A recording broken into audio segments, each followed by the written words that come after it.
Hello everyone, I'm Penny Schultz, host of Oakland Leadership. My guest today is Sheriff Michael Bouchard. Sheriff Bouchard runs one of the nation's largest sheriff's office, overseeing 1,300 employees and managing an annual budget of over $141 million. Sheriff Michael Bouchard brings the experience of 30 years of law enforcement and 30 years as an elected official to the position.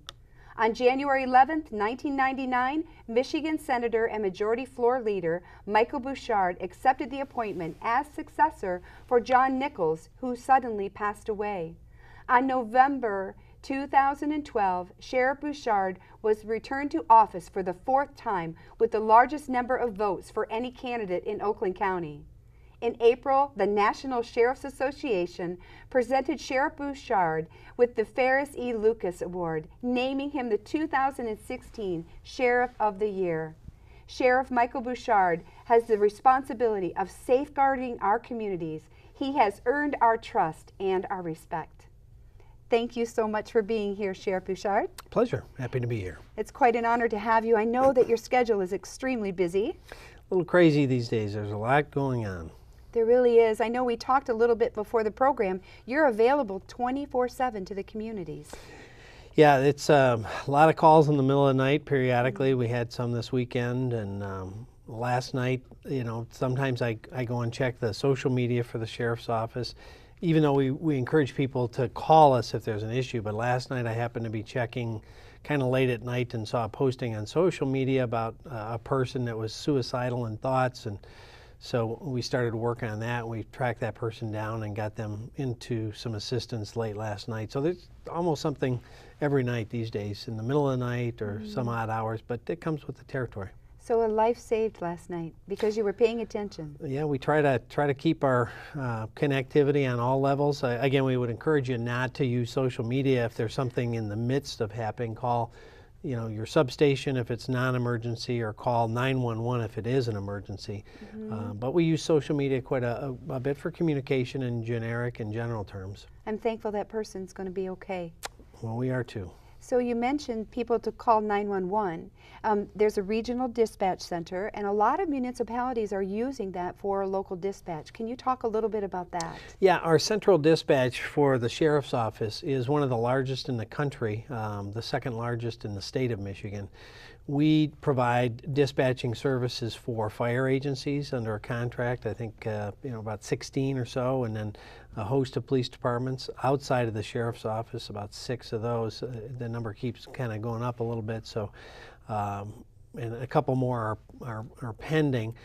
We're the only dispatch in the state of Michigan, and one of only about 10 in the country that do emergency medical, emergency fire, and emergency police dispatch protocols. So when you call in, the operator, based on the information you're saying, puts it in and it populates the screen and gives very specific things for that person, the call taker, to tell you what to do until help arrives. If it's a fire, if you're seeing smoke, if you're seeing a medical issue, that call taker will tell you what to do until the fire department or the police department or emergency medical services get there, and really kind of help in that emergency at hand. So, you know, that's a really great tool for both timely safety and information to be passed to somebody in an emergency situation.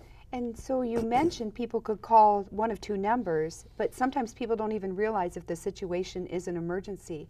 Will those protocols in place determine if it is indeed an emergency? Well, regardless of the number of call, if you call and it's determined to be an emergency, it goes to the priority list and then sends those kinds of resources. You know, obviously 911 is something in progress, something that's an emergency in nature, or could potentially be in imminent danger. So even if you've got a very bad drunk driver ahead of you, that's a 911.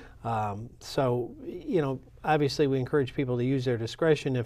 If a neighbor's mailbox got knocked over, that's not a 911 call. It's a 248-858-4911 call. Yeah, so you know, we have obviously priorities with the 911. We want to make sure that they get the highest response, and we have timers that run up on the wall.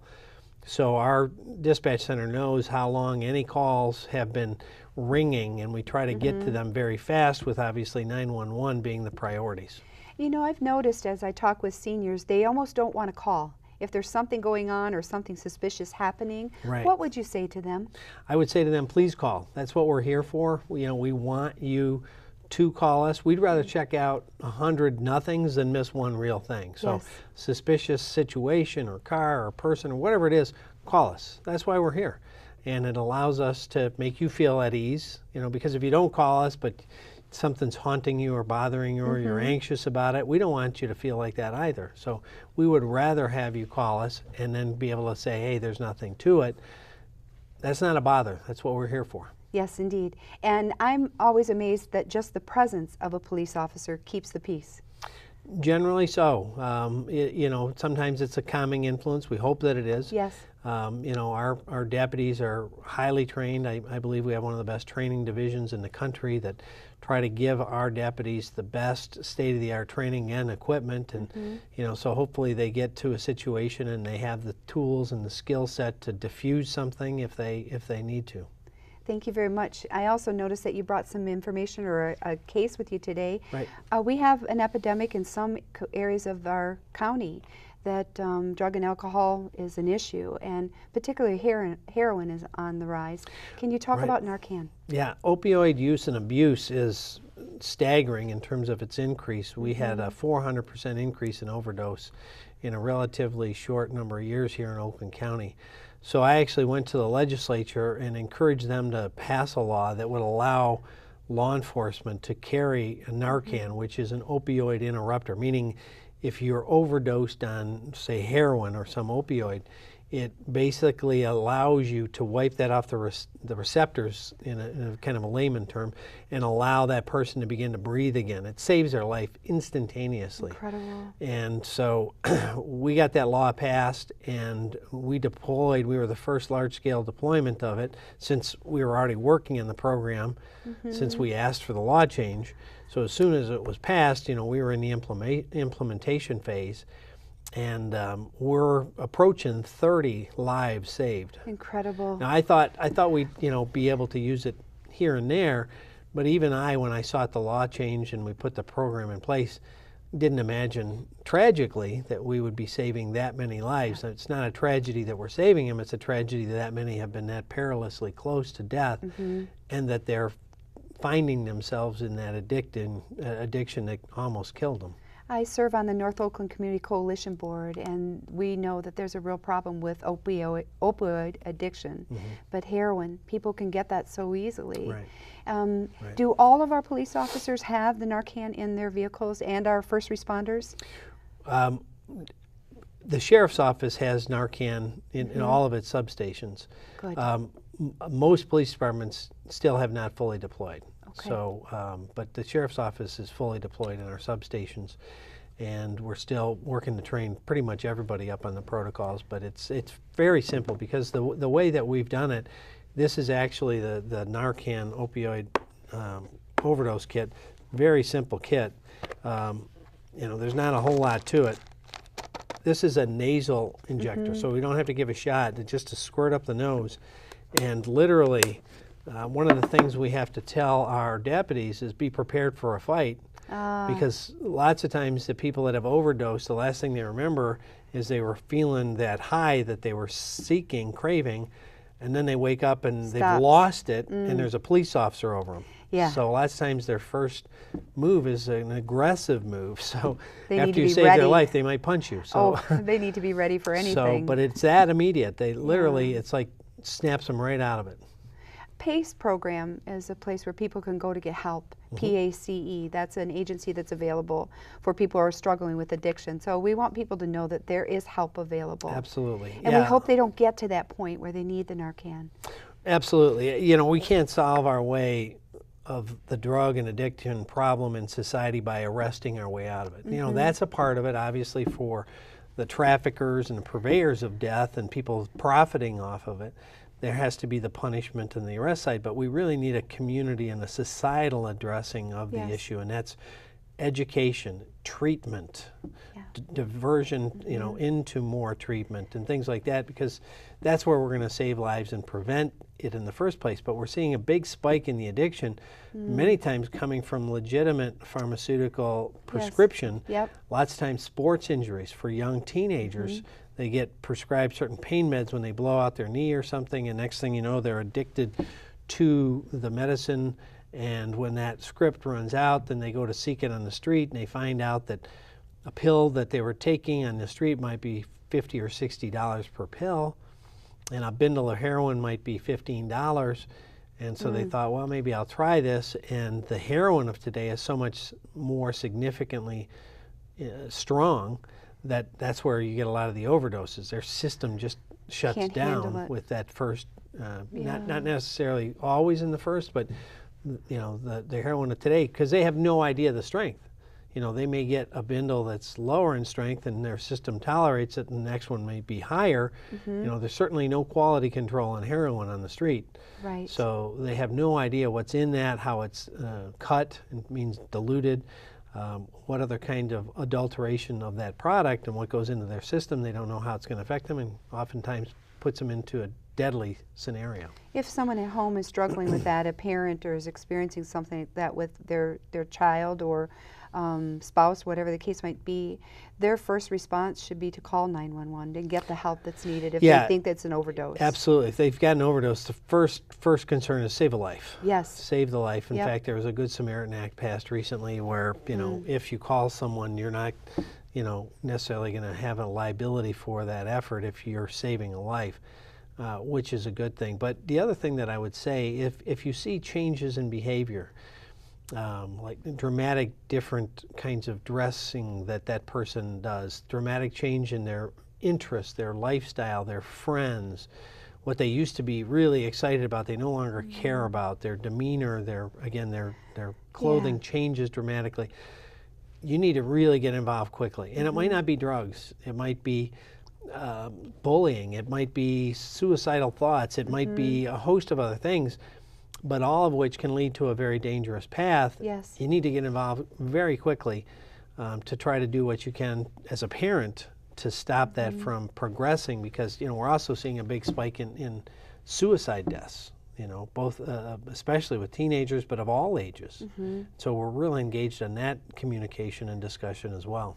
There is help available. Common Ground will assist. People can call and get the help that they need. Absolutely. And we'll put that information on our program today so that people can make the call. Sure, sure. And thank you for letting us know about that. Oh, my pleasure. You are My engaged pleasure. in the schools. Deputies are in the schools to assist. And can you talk a little bit about some of the safety measures that are in place to help our schools and our students? Yeah, a number of school districts partner with the community where we're the police agency of record, obviously, and sometimes they split the cost of a deputy for a school liaison officer, which we think is great to have a deputy in the school on two fronts. A, we think it provides an added layer of safety for the school, and B, it creates that connectivity to young people. You know, I mean, anybody that runs into a cop, their first reaction is, oh my gosh. Yeah. I mean, that's just, we're kind of society's disciplinarian, you know. So no one wants to go to the Dean of Discipline's office in school, right? So, you know, I remember actually one time when I was out of law enforcement for a time and I was in the state senate. When I came back, I was driving down the road, my wife's in the car, and I look in my rearview mirror, police car is behind me, and I look down speed, look in the mirror, look at speed. You know, everybody gets that, oh my gosh. Right. And then I realize I'm in a police car. I mean, it's a natural reaction just because that's what we ask of police, is to enforce the rules. So there's that natural tendency of fear or intimidation, whatever it is. But when we're in school and we can meet kids in a friendly, supportive, mentoring relationship, they understand that cops are there to help and that they're people. And that, I think, long-term is very important for the relationship of society to remind themselves collectively. Men and women that put on a uniform do so because they want to make a difference. They want to help people. You know, there are outliers who do bad things and they ought to be held accountable. But the vast majority are really there because, like military or fire service, they want to make a difference. And so having them in the school provides that younger connection where they see the cop and maybe think about maybe they want to be a cop someday, and begins to build that relationship. If they see something funny or scary or suspicious, hey, I know, Deputy so-and-so, and I can tell them at school, or I feel more comfortable to call. That's what we want. Our Orion Township Board of Trustees knew how important that liaison position was, and we fund that for the schools. Which we think is great. I think it really does make a big difference in a community and in the school. It really does. Some of the safety things that schools need to put in place and have put in place, because we're living in a different world. Things are changing. Well, it's a dangerous world. We don't want people to dwell or be fearful, but we want them to be aware and prepared. Exactly. So, the chances of you being involved in an active shooter or a terrorist act are statistically low.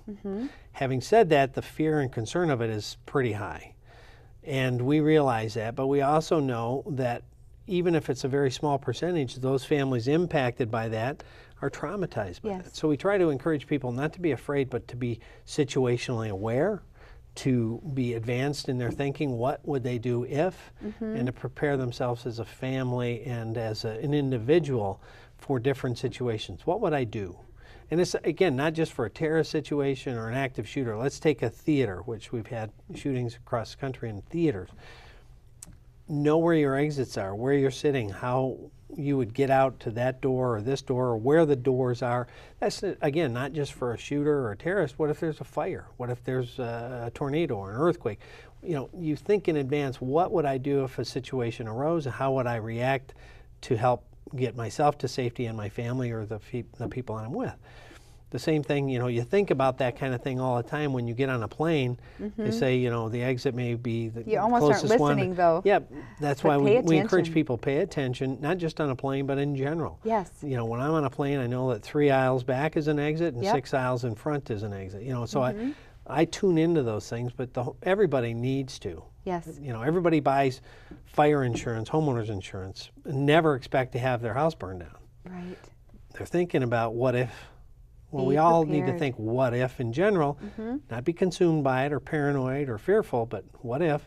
Now I got my plan, now I move on with my daily life. That's practical. We all have a responsibility. Absolutely. I like that. Okay, so I want to talk a little bit about the 2016 Sheriff of the Year Award. Okay. Can we talk about how that award was bestowed upon you, and what was your reaction to it? Well, I was very touched and honored. To be picked as the best sheriff in the country out of 3,080 or so in the nation was very humbling. But to me, it wasn't handed to me. It was handed to the men and women that I serve with. Because if the deputies weren't doing a great job, and the support staff and all the people at the sheriff's office weren't coming to work and doing great things, I wouldn't look so good. And so really, this is, I think, an award for our whole agency, and I'm proud of them every day. And I was excited to receive it. I received it at the National Convention in Minnesota, and was very touched by it. That's what sets you apart in the leadership role that you're in, is your humility. Well, I appreciate that. We got a great team, and they do great things in challenging times and make me look good. That's awesome. I have heard from people who are struggling in different areas. I'm a part of Families Against Narcotics, and you have people who from all walks of life, and they're always treated with respect when they meet with anyone in the sheriff's department. It's not always a situation that they're glad to be in, but they have always been treated well, and that marks our Oakland County Sheriff's Association. It marks our deputies, and I'm very much appreciative of that. Well, thanks. I appreciate you saying that. One of the things that we constantly remind everybody is that everyone, regardless of their situation, deserves to be treated with respect and dignity. And that by itself helps to sometimes alleviate, or diffuse a confrontational situation. Yep, and there's kids involved too. There's families involved, and we need to handle them with care. Absolutely. And I tell us all the time, good kids make bad choices. Good people can make mistakes. That's why they put erasers on pencils. I told that to my son recently. I like that. We're all human, and to make a mistake or a bad choice does not make us an evil person. Right. There are evil people. Is evil in the world. Yes. That's the world that I live in. But everyone does not fall into that camp, and we shouldn't treat people that way if they happen to cross a line that does mark legal and illegal behavior. It may be a bad choice by a good person. And so there's consequences for the action, and then you can move through that process. Exactly. Yeah, that's really important. People need to, not necessarily a second chance, but to be able to start fresh, Right. And accept responsibility for their own action. I wanted to talk a little bit about regional training. That's Right. something that you do, and we can count on that. Absolutely. We do it on a number of levels for a number of things, but for example, after Mumbai many, many years ago, now sadly we've seen Paris and we've seen Nice, and we've seen a host of things around the world. We've seen now Orlando, and we've seen San Bernardino. But one of the things we started training back after Mumbai a number of years ago, I called all the chiefs in the county, said, let's come together for a meeting. Because of the size of my agency, we're fortunate to have a full-time training division. Most communities don't. I said, we've been training on all these protocols, but collectively we have to train together more. We have to integrate our support of each other more, so that if something major happens, it might be one of you that comes to our aid or us that comes to yours, so we all need to fit in seamlessly and immediately go in and address the situation. So, for example, if you've got an active shooter in Clawson, which is a small community with a small police department, you may get flooded with Royal Oak and Troy and other agencies. How do we all blend together immediately and know what you're going to do and know what my job is if you're doing that? So we created a thing called OAKTAC, which is Oakland County Tactical, basically, training. And Chief Mayor from Troy is the chair of it, and all the agencies in Oakland County work together to train on similar protocols, purchased equipment, have trailers that can move the equipment, and train together regularly, and have now for years. So we've put people, thousands of officers from all over the county, through the same protocol and training, so that if a regional or large-scale event happens, when they come together, they all work hand in glove. Prepared. Have you had to put any of that into play recently or within the past couple of years? Well, thankfully it hasn't been in a tragic situation like that, but we work hand in glove on large-scale events. Dream Cruise, the largest single-day gathering in the world of car enthusiasts, over 1 million people come out. An incredibly difficult challenge to police because it's open, there's no borders, there's no closed areas. The highway's still open to any vehicle. So many people. So it's a big challenge to kind of anticipate what ifs and try to prepare for it and keep that out of sight, but still make it a really family-friendly day. So all of that training together and those relationships from training together really have evolved such that it's a seamless, large-scale event. It goes off, when you think about it, pretty much without a hitch, with 1 million people out there.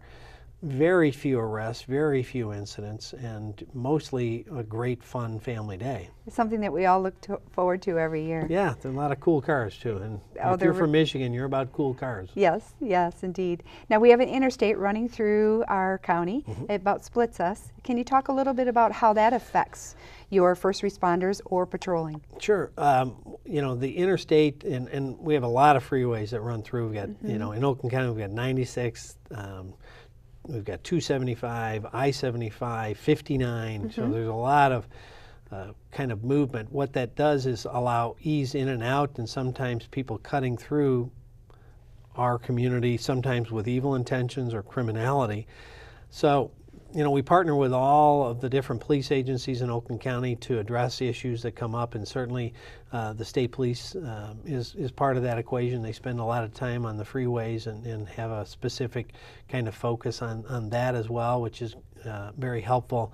And anytime there's needs out there, or as it relates to the challenges that an interstate or a large freeway brings, we work together to solve. I'm glad that everybody's looking at this. Makes me feel safer knowing that it's taking place.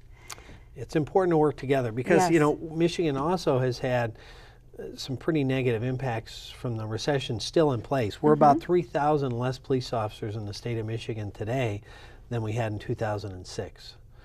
So, for example, in my agency, we had to cut like 160 positions, and I think we've only added back about 5. So, you know, we're running a lot faster Yes. in more difficult and challenging times with fewer people, and that really requires not only a step up, you know, kind of can-do attitude from your employees, but a better partnership with the other folks that are in same or similar missions. I'm always impressed.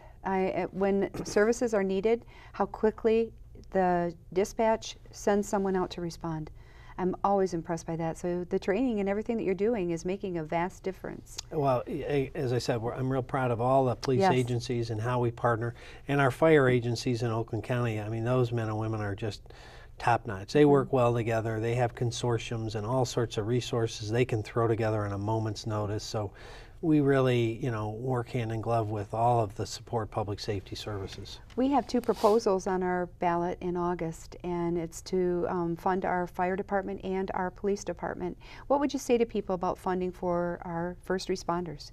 Well, first thing I would say is that, you know, if you have us as a contracted agency, you're saving a lot of money right out the gate.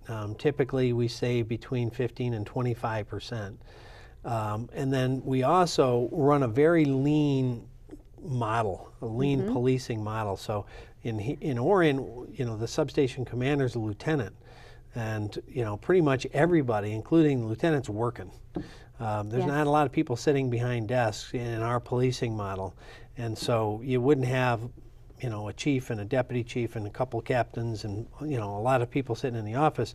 You got one lieutenant, and everybody else is working, including the lieutenant who responds to calls and gets out there. He does. So, you know, that allows you to really become a force multiplier, that even though you have a certain number, the actual number engaged, I mean, you'll see big departments around the country constantly, how do we get our officers on the road? How do we, like Detroit's constantly, how do we get officers out of the station and replace them with civilian clerks or, excuse me, whatever the case may be, to amplify the presence of sworn police officers on the street. We don't have to do that because we're there.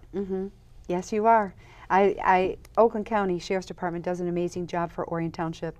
So we're just about at the end of the program. Are there anything that you want to share with the viewers that we haven't already touched? Well, you know, certainly our thanks. You know, we can't do what we do without a supportive, appreciative, involved, engaged, questioning community. If we do right, tell us. If we do wrong, tell us. You know, like a restaurant. If you go in and have a bad meal and you walk out and you never tell the manager, how can they fix it? True. So if we've done something that we should have done differently, you know, please tell us. And you know, if we did something wrong, we want to say sorry and fix it going forward. Obviously, sometimes, you know, no one's happy if you get a ticket. Sure. But you know, that's the job of being the dean of discipline in life. But we want an engaged public to critique us, to support us, to engage with us, to call us, ask for help. You're not a bother. It's important. If you see something, say something. We've heard those words, but you know better than anybody, you being the public, does that car or that person belong in my neighborhood? I've never seen that car in that driveway. They're out of town, or that person doesn't live there. You know that. Right. So, you know, the deputy driving through may not know every house and every occupant.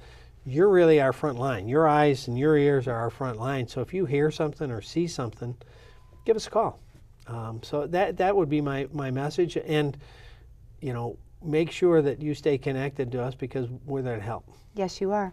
Sir, thank you so much for being here today. I really appreciate your time. My pleasure. And this was an excellent half hour spending the afternoon with you. So thank you very much. My pleasure. Thank you, everyone, for joining us today. I hope that you learned a few things, and I hope that you know that Oakland County Sheriff's Department is running an excellent agency, and they are here for you. I'm Penny Schultz. Until next time.